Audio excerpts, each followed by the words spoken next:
Merhaba, Kariyer Kılavuzu'na hoş geldiniz. Bugünkü konumuz en çok sorulan sorulardan bir tanesine yanıt vereceğiz. Amerika'da mühendisliği hem master olarak hem de normal lisans eğitimi olarak nasıl okuyabilirsiniz? Öncelikle neden Amerika'da mühendislik okumak isteyebileceğinize dair soruları yanıtlamak istiyorum. Bir tanesi, çok herkesin de belki de bildiği üzere Amerika içinde mühendislik en çok maaş alan bir iş dalı. Dolayısıyla birçok öğrenci yurt dışından Amerika'ya gelmek istiyor ve buradaki mühendisliği okumak ve buradan mezun olmak istiyorlar. Çünkü biliyorlar ki buradan mezun olduktan sonra çok iyi bir şekilde para kazanabilirler. İyi bir şekilde para kazanabilirler diyorum. Bunu mesela finansla kıyaslayabilirsiniz, satışla kıyaslayabilirsiniz, pazarlamayla kıyaslayabilirsiniz. Gerçekten iyi bir şekilde para kazanıyorlar çünkü mühendislik özellikle San Francisco ve Silikon Vadisi'nde çok fazla rağbet gören bir meslek dalı.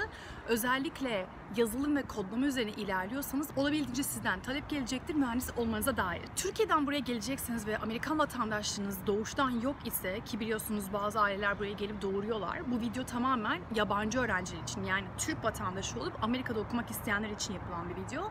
Eğer Amerikan vatandaşı olarak burada mühendislik okumak istiyorsanız bu tamamen farklı bir işlem olarak ilerliyor. Yabancı bir öğrenci olarak geleceksiniz. Benim size önerim ilk başta okulun International Student bölümüne e-mail atmanız.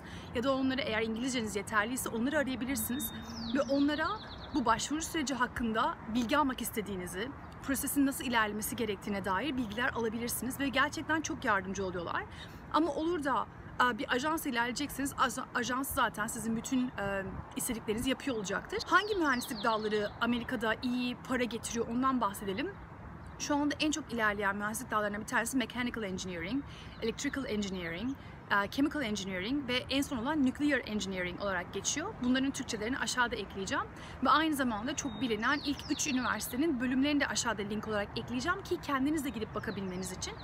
Eğer mühendislik okumayı düşünüyorsanız Amerika'da mezun olduğunuzda gerçekten Amerika'nın herhangi bir yerinde iş bulabilmeniz kolay olacaktır. Çünkü Amerikan hükümeti sayısal alanlara 3 sene çalışma izni veriyor. Ya da lisans eğitiminizi bitirdikten sonra Amerikan hükümeti sizi değerli bir talent olarak görüyor. Yani değerli bir yetenek olarak görüyor ve size hemen 3 senelik bir çalışma izni veriyor. 3 senenin sonunda ya da 3 senenin içinde kendi çalışma izninizi çalışma vizesine çevirebilirsiniz. Yani şirket sizi sponsor edebilir. Bu sponsorshiplerle alakalı, daha sonra vizeyle alakalı bir video daha yayınlayacağım. Ama şimdi konumuza odaklanmaya devam ediyoruz.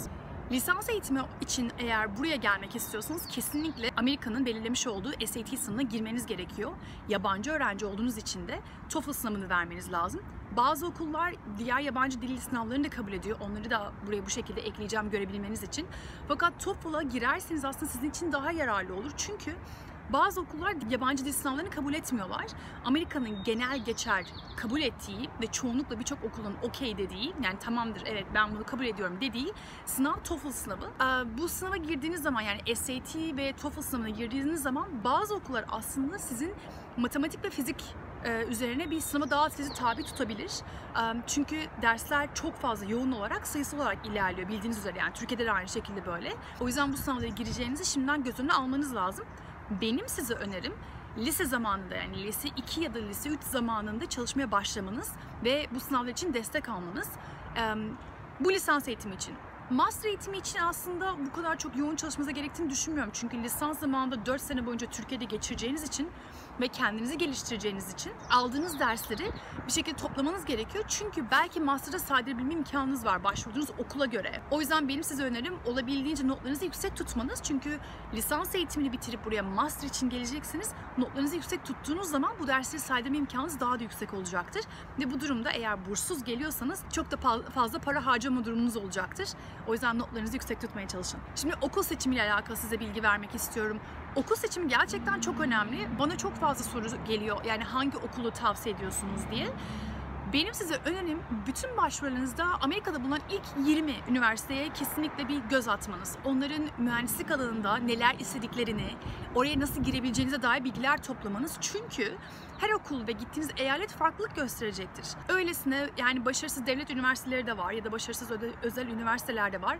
Onlardan birini tercih ederseniz tabii ki de girmeniz daha kolay olacaktır. Ama benim size önerim, üniversiteye başvururken kesinlikle ve kesinlikle üniversiteleri International Student bölümüne ilgilenmeniz. Başvururken kesinlikle International Student departmanına e-mail atmanız ve kendiniz hakkında bilgi vermeniz.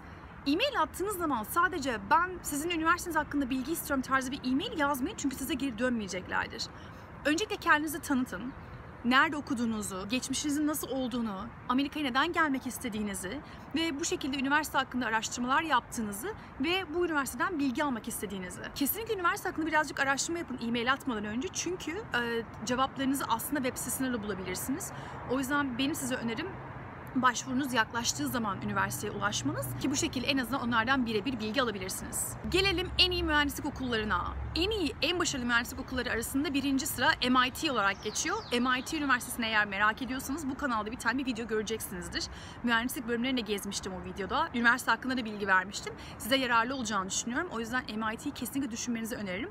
İkincisi ise UC Berkeley Üniversitesi. UC Berkeley Üniversitesi San Francisco'da ve gerçekten inanılmaz başarılılar. Eğer o üniversitede merak ediyorsanız UC Berkeley'e dair bir video daha bulacaksınız. Burada kampüs turu yapmıştım. Onu da izleyebilirsiniz. Ve son olarak Stanford Üniversitesi. Stanford Üniversitesi mühendislik alanında gerçekten çok başarılı ve olabildiğince fazla burs veriyorlar ve özel bir üniversite.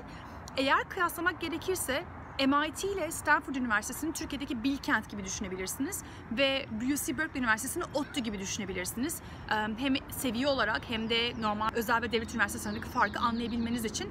Üçü de gerçekten çok güzel. MIT Üniversitesi çok karlı olan bir yerde, yani Boston'da, Harvard'ın çok yakınında. O yüzden üniversiteyi seçerken kesinlikle gideceğiniz şehri de araştırmanızı öneririm. Çünkü karı sevmiyorsanız belki Stanford'a gelip ya da UC Berkeley'e gelip Kaliforniya'nın güneşinde olan Kuzey Kaliforniya'da eğitim almak isteyebilirsiniz. Diğer iki üniversiteden bir tanesi de eğer olur da bu yani çok büyük şehirlerde eğitim görmek istemezseniz University of Kansas gerçekten çok başarılı bir üniversite. Bu üniversitenin içinde özellikle Electrical Engineering departmanı bütün sıralamalarda gerçekten çok başarılı gösteriyorlar ve kendi fakültelerinde çok da başarılı ve ödüller almış birçok mühendisi hocalarını barındırıyorlar. Gelelim maaşlara. Mühendislerin maaşları oldukça çok fazla. Size şu şekilde bilgi vereyim. Buradaki asgari ücret diye belirledikleri rakam Amerika genelinde, ki biliyorsunuz burada 350 milyondan daha fazla insan yaşıyor. Asgari ücret 20 bin dolar gibi bir rakam. Bu rakam gerçekten çok düşük, özellikle Amerika'da yaşadığınız zaman. Bu ama genel olarak belirlenen bir rakam. Mühendislerin mezun olduktan sonra ilk yapmaya başlayacakları rakam ise 50 bin dolardan başlıyor ve 100 bin, 150 bin hatta 200 bine kadar ilerliyor. Her geçirdiğiniz sene deneyim olarak elde edeceğiniz için özellikle San Francisco'ya gelecekseniz minimum 150 bin ile 200 bin dolar bir maaş beklentisinde bulunabilirsiniz. Bu rakam San Francisco'da çok rahat yaşamanızı sağlayacaktır. Yani tek başınıza yaşayabilirsiniz, istediğiniz gibi gezebilirsiniz, iyi bir şirkette yaşayacaksınız, çalışacaksınızdır yüksek ihtimal. Dolayısıyla mezun oldukları zaman gerçekten borcu harcı olmadan çok rahat bir şekilde iş de bulabildikleri, maaş da kazanabildikleri mühendisler bu konuda Amerika'da gerçekten iyi durumda oluyorlar. Eğer daha fazla bilgi bilmek isterseniz lütfen aşağı yorum bölümüne yazmayı unutmayın. Herkese cevap veriyorum ve gerçekten olabildiğince yardımcı olmak istiyorum.